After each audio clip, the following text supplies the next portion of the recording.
Bro, what are you doing? Yeah, man, I'm just like doing something like day trading, bro.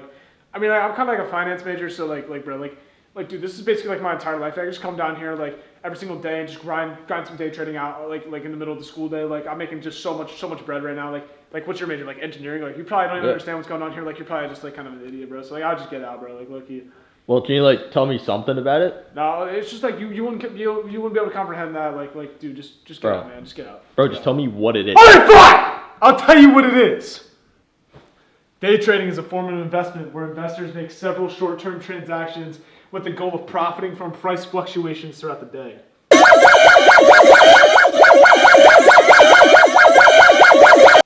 One unique thing about day trading is the very short time frame that traders hold their assets, usually ranging from about a few minutes to at most a few weeks, compared to other investment strategies like value investing and growth investing, where investors hold their assets for usually around a few years.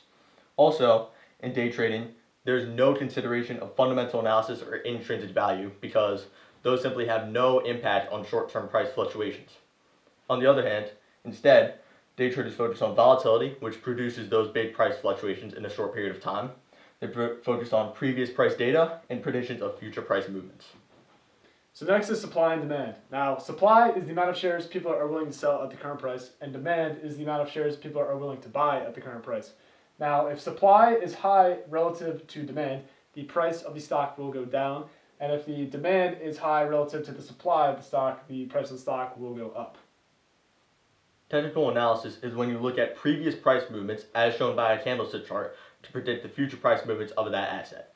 And in this, you would generally use candlestick patterns or chart patterns, support and resistance levels, and technical indicators to make objective decisions on your trades. So now we have some things that we will not be covering in this series just due to time constraints and them simply not being important enough to cover in their own videos. First, we have taxes and extra fees, and this is just due to more transactions, so you're going to be paying a little bit more in taxes and extra fees. And we have stuff like broker choices, stuff like Robinhood or Fidelity. We're not going to be going into any of those and which ones you should use, so you got to do your own research on that part. And just anything logistical about day trading that we just can't cover in this series. So, in this day trading series, we'll be covering 4 videos. Our first video will be on the first part of technical analysis, which is on price action. And in price action, we'll look into support and resistance levels, supply and demand, and how those two are closely related. And we'll also be looking into candlestick patterns and chart patterns. We'll then be looking at technical analysis indicators, which are things that you can put on, things like candlestick charts, that will allow you to get more information and it will simplify things for you. Next, we'll be looking at ways to find growth stocks using online screeners like FinViz and news sources. Then we'll be looking over the application of day trading and how you can use it in your everyday life.